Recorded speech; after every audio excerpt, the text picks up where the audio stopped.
Hi friend ఈ video నేను చెప్పేది ఏంటంటే ఫ్రెండ్స్ మనకు ఈపీఎఫ్ ఉంది కదా ఎంప్లాయీస్ ప్రావిడెంట్ ఫండ్. సో దీనికి సంబంధించి మనకు ఫైనాన్షియల్ ఇయర్ 2023-24 సంవత్సరానికి ఎంత వడ్డీ రేటు ఈపీఎఫ్ మనకి ఇస్తుంది అనే విషయాలు అయితే మనం ఈ వీడియోలో డిస్కస్ చేద్దాము. ఈ వీడియోలోకి వెళ్ళే ముందు నా దగ్గర రిక్వెస్ట్ అండి, అదేంటంటే ఈ వీడియో కనుక మీకు నచ్చినట్లయితే ఇక్కడ క్రింద ఉన్న రెడ్ కలర్ సబ్స్క్రైబ్ బటన్ మీద అయితే ప్రెస్ చేయండి. ఇలా మీరు రెడ్ కలర్ సబ్స్క్రైబ్ బటన్ మీద ప్రెస్ చేయడం వల్ల నేను చేసిన ప్రతి ఇన్ఫర్మేషన్ వీడియో అనేది అందరికంటే ముందు అప్డేట్ రూపంలో మీ మొబైల్కి అయితే చేరిపోతుంది. ఇప్పుడు మనం వీడియోలోకి అయితే వెళ్ళిపోదాం. ఫైనాన్షియల్ ఇయర్ 2023-24 ఈపీఎఫ్ నిల్వలపై 8.25% వడ్డీని అయితే ఖరారు చేస్తున్నట్లు ఈపీఎఫ్ అయితే వెల్లడించిందనమాట.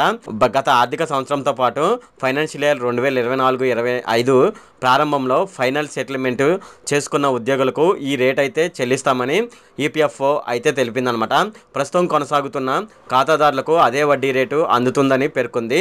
ఇటీవలి సంవత్సరాల్లో ఇదే అత్యధిక వడ్డీ అని, స్మాల్ సేవింగ్స్ అలాగే జీపీఎఫ్ అలాగే పీపీఎఫ్ రేట్లతో పోలిస్తే ఈ వడ్డీ రేటు ఎక్కువని ఈపీఎఫ్ఓ అయితే చెప్పడం జరిగిందనమాట.